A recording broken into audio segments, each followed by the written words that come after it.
जो नॉन हलाल पैसा है, जैसे कंपनी 25% किसी और में इन्वेस्ट कर रही है जी, तो उसका जो पैसा आ रहा है और फिर जब हम उसको प्रॉफिट कर रहे हैं तो जैसे शॉर्ट टर्म गेन और लॉन्ग टर्म गेन के ऊपर जो टैक्स लगता है गवर्नमेंट का 12.5%, तो क्या उसके अंदर कन्वर्ट कर सकते हैं अपन या फिर वो पैसा अपन को देना पड़ेगा? ये साहब का सवाल क्या है, जरा सवाल सुन लो कि शेयर बाज़ार में जैसा कि ये कहा गया कि जिस कंपनी के शेयर जायज़ है और उसने दूसरी नॉन हलाल कंपनी में इन्वेस्टमेंट 33% से कम में किया है, उसमें से आने वाला प्रॉफिट भी 5% से कम है, 2%, 3%, 4%, जो हमारे पास आ रहा है हमको उसको निकाल के सदका कर देना है। तो ये सदका करने के बजाय जो हुकूमत हमारे पास से टैक्स ले रही है, इसी स्टॉक मार्केट के हवाले से जो टैक्स ले रही है, उसमें ये पैसे दे दे, हम सदका ना करें तो चल जाएगा। ये सवाल है। सवाल समझ में आ गया? इसका जवाब है कि ऐसा नहीं कर सकते। टैक्स जो आप दे रहे हैं तो उसमें ये सूद की रकम जो आपको नॉन हलाल इनकम है वो उसमें नहीं खर्च करनी चाहिए। वैसे जनरली जो टैक्स है हमारे पास, खास करके इनकम टैक्स जो टैक्स है, उसके अंदर हुकूमत की कोई बैंक है हमारी और हुकूमत की बैंक का कोई अकाउंट है हमारे पास, उसमें आया हुआ इंटरेस्ट है वो सिर्फ इनकम टैक्स में दे सकते, उसकी गुंजाइश है, क्योंकि वो हुकूमत की बैंक का पैसा जो सूद के नाम पर हमारे पास आया है वही पैसा हुकूमत को इनकम टैक्स के नाम से वापस कर देंगे, तो उसमें इसकी गुंजाइश है। लेकिन यहाँ तो टैक्स अलग है और आपके पास प्रॉफिट अलग जगह से आया है, इसलिए इसको भी एक साथ इक्वल नहीं किया जा सकता। जी, एक चीज़ शेयर बाज़ार में आईपीओ के हवाले से रह गई है, तो आईपीओ के हवाले से मैं बात बताता हूँ और आईपीओ में सिर्फ जवाब नहीं बताऊँगा, आईपीओ शुरू क्यों हुआ है और उसमें हमारे लिए फ़ायदे की चीज़ें वो बताऊँगा। पहले आईपीओ है क्या? ये जो कंपनियाँ है ना, शेयर बाज़ार में कंपनियाँ बड़ी बड़ी, इन कंपनियों को भी पैसों की ज़रूरत पड़ती है। ऐसा नहीं कि हम जैसे लोगों को पैसों की ज़रूरत पड़ती है ना, हम जैसे कहते हैं लाभ है 2000 हो तो आपका जरा जरूर से पची पगार था એટલે આપી દો છું। कंपनियों को भी ज़रूरत पड़ती है पैसों की, और कंपनियों को पैसों की ज़रूरत पड़ती थी तो पहले ऐसा करते थे, कंपनियां लोन लेती थी, 1000 करोड़ नहीं लोन, 500 करोड़ नहीं लोन, बैंकों से लोन ले रही है, प्राइवेट फाइनेंसरों से लोन ले रही है, और उसमें उन लोगों का ऐसा होता था कि नुकसान होता था। सुन लेना, लोन लेने से बड़ी बड़ी कंपनियों का भी नुकसान हो रहा। लोन लेने से होता ये था कि 1000 करोड़ की लोन ले ली, हर महीने का उसका इंस्टॉलमेंट तय हो गया। अब किसी वजह से मार्केट ही बंद है, कारोबार ही नहीं हो रहा, लॉकडाउन आ गया, सबके कारोबार बंद। बैंक वाला वो नहीं जानता, बैंक वाला क्या हमारा तो महीनों था એટલા અમારા વ્યાજ સાથે ઇન્સ્ટોલમેન્ટ જોઈએ ને જોઈએ,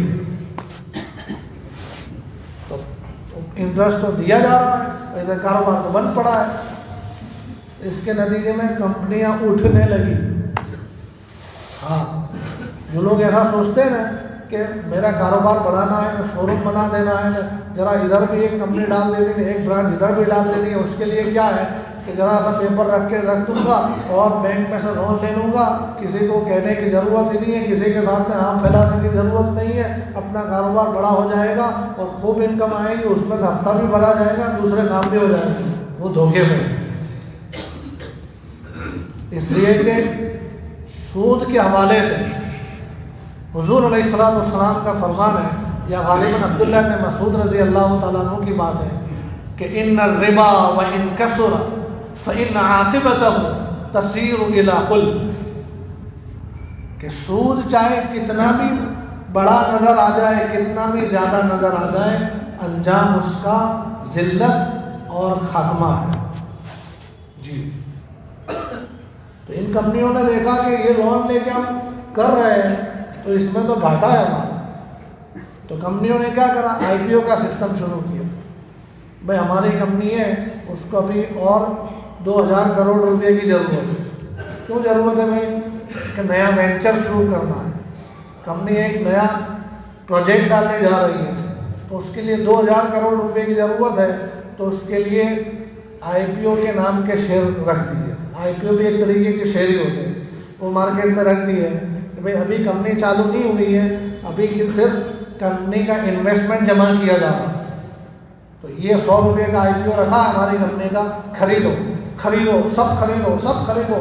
और 6 महीने के बाद जिस वक्त हमारी कंपनी शुरू होगी, फिजिकली सारा पैसा आ जाएगा, सारा काम हो जाएगा, कंपनी जिस वक्त शुरू होगी उस वक्त कंपनी की जो वैल्यू होगी उस वैल्यू के हिसाब से आपके आईपीओ की वैल्यू होगी। 100 रुपये का ये शेयर आपने आईपीओ के नाम का खरीदा था और 6 महीने के बाद, 2 महीने के बाद, 3 महीने के बाद जब कंपनी का काम शुरू हुआ उस वक्त कंपनी की वैल्यू थी 2000 के बजाय 10,000 करोड़ हो गई। तो ये आईपीओ आपका सीधा 100 में से 250 में 200 में पहुंचा दिया। और ऐसा हुआ कि इधर से सबके पैसे लिए थे और कंपनी बना रहे थे, काम शुरू कर रहे थे, ये कर रहे थे, वो कर रहे थे, उसमें पड़ गया लोचा, जिसकी वजह से जिस दिन कंपनी शुरू हो रही है उस दिन माइनस में है। तो 100 का शेयर आपका जिस दिन खुला आईपीओ उस दिन साइन का हो गया। तो खुलासा ये हुआ कि आईपीओ यानी लोगों से पैसा लेने के लिए एक तरीका था सूद से पैसे लाना, बैंकों से और प्राइवेट फाइनेंसरों से पैसे लाना, वो तरीका ख़त्म कर दिया कंपनियों ने कि इन्वेस्टरों के पास से पैसे लो, पार्टनरशिप के नाम के पैसे लो, ताकि जब जेन्युइन काम होगा, नफ़ा होगा तो उनको भी मिलेगा, नुकसान होगा तो नुकसान में वो भी भागीदार रहेंगे, ताकि कंपनी पर इतना बोझा ना पड़े। वो लोग समझ गए, हम क्यों नहीं समझते। तो आईपीओ में भी वही शराइत है जो ओरिजिनल शेयर खरीदने के लिए शर्त है कि जिस कंपनियों का हम आईपीओ बाहर पड़ा हुआ है खरीदना है तो देखना पड़ेगा कंपनी का बुनियादी कारोबार जायज़ है कि नहीं है, और कंपनी की सारी चीज़ें लिखी हुई होती है। आप ऐसा कहोगे कौन सा बाटलू बधू हमारे जुबानों क्या कि कंपनी करती क्या है, उसने दूसरी जगह पर इन्वेस्टमेंट किया है कि नहीं किया है, और कितने टका किया है, वहाँ से प्रॉफिट कितना आता है, वो हमको थोड़ी घर पे बताने आएगा, बाइक लेके आ गया कौन सा था मैं रोकान कर ये है, ऐसा थोड़ी बताने आएगा। कंपनी सारी चीज़ें रख रही है वेबसाइट पे।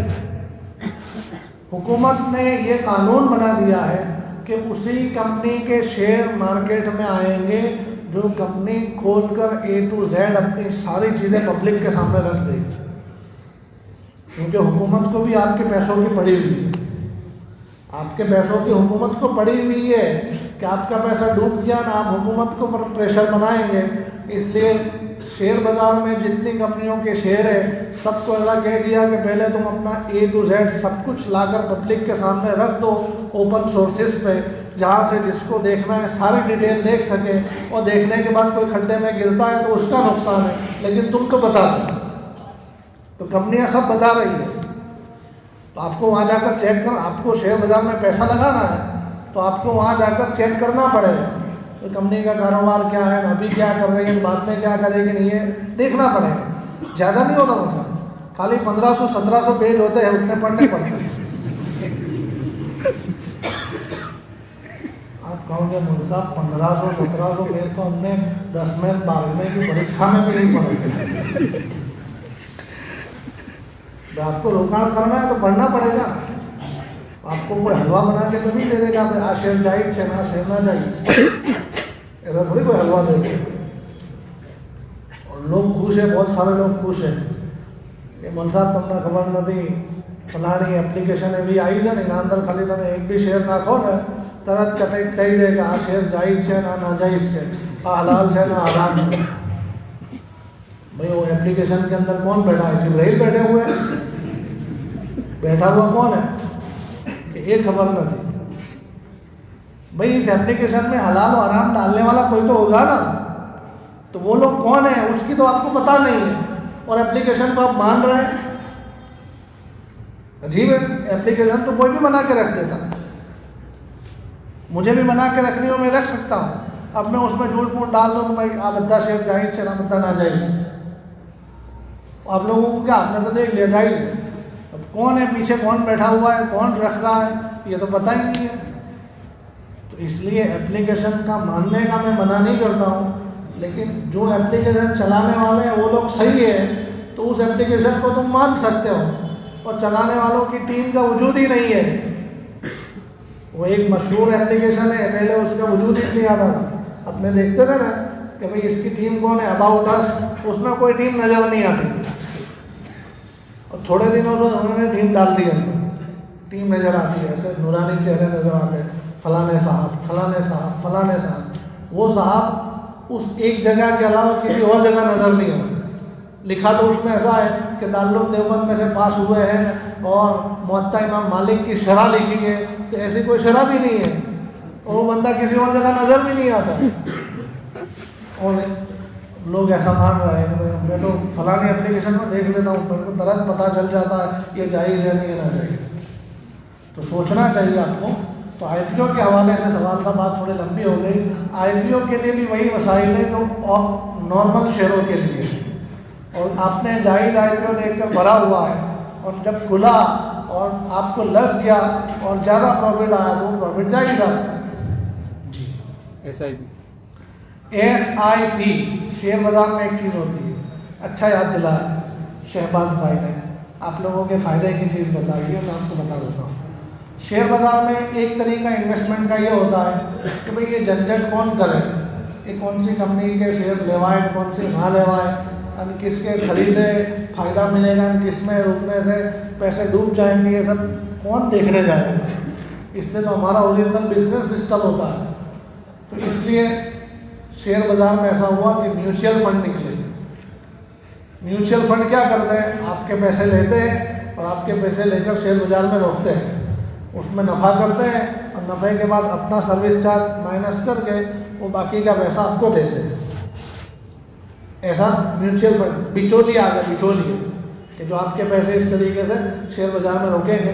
वो लोग तहकीक करते हैं कि आ कंपनी બહુ આગળ જવાની છે, એના છોકરાની શાदी ફલાણા સાથે થઈ છે એટલે બહુ આગળ જવાની છે, ये कंपनी डूबने वाली है, ऐसा सब वो बहुत ज़्यादा तहकीक करते हैं, उसके बाद पैसे लगाते हैं।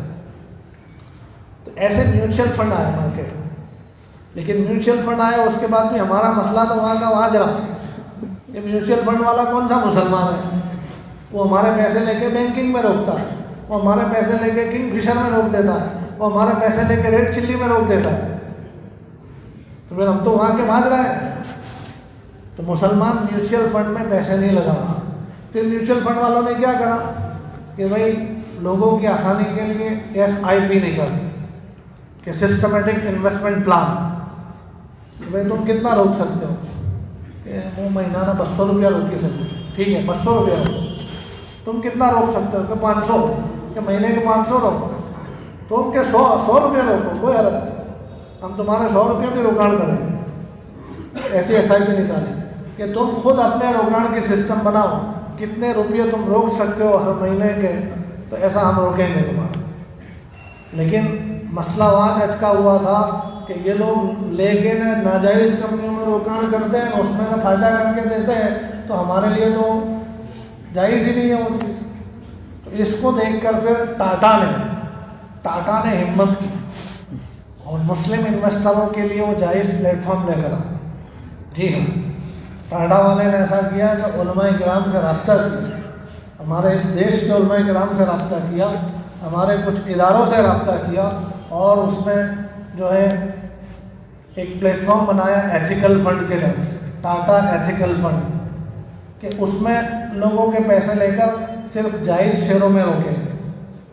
और टाटा वाला जायज़ शेयर में रोकता है कि नहीं रोकता, उसका ध्यान कौन रखेगा, ये इदारे जिन्होंने इनको सर्टिफिकेट दिया है कि ये टाटा का एथिकल फंड हलाल है, वो इदारे देखेंगे कि भाई तुम्हें क्या रोकाण करो छो, शू करो छो, सब चीज़ें देखेंगे। तो टाटा का ऐसा एक एथिकल फंड है, टाटा एथिकल फंड, उसमें जो आप पैसे लगा रहे हैं तो वो आपके शेयर बाज़ार में जायज़ जगह पर पैसे लग रहे हैं, उसमें से जो आपको प्रॉफिट मिलता है जायज़ तरीके पर मिलता है। लेकिन ये मैं आज के लिए कह रहा हूँ, आज जनवरी की 18 तारीख है ना, हाँ, आगे जाके टाटा अपनी स्ट्रेटेजी बदलते हैं तो उसके जिम्मेदार आप लोग। हो सकता है ना भाई, रतन जी गुजर गए, कोई नए साहब आ गए, क्योंकि आपका બધું ना चाहिए, अपना जेम बता कर सेम करो, वो तो बदल भी देंगे। अब तक के लिए हम कहते हैं कि अभी तक तो टाटा का एथिकल फंड जायज़ चीज़ों में रोकाण करता है, इसमें हम कर सकते हैं। इसी तरीके से एक और कंपनी है टॉरस करके, टॉरस फंड है, मलेशियन कंपनी है, ये भी स्टॉक मार्केट में ही हमारे पैसे लेकर जायज़ जगह पर रोकाण करती है, उनको प्रॉफिट देती है। तो ये SIP की बात हो गई। और कोई सवाल हो तो बता दो, वरना फिर मैं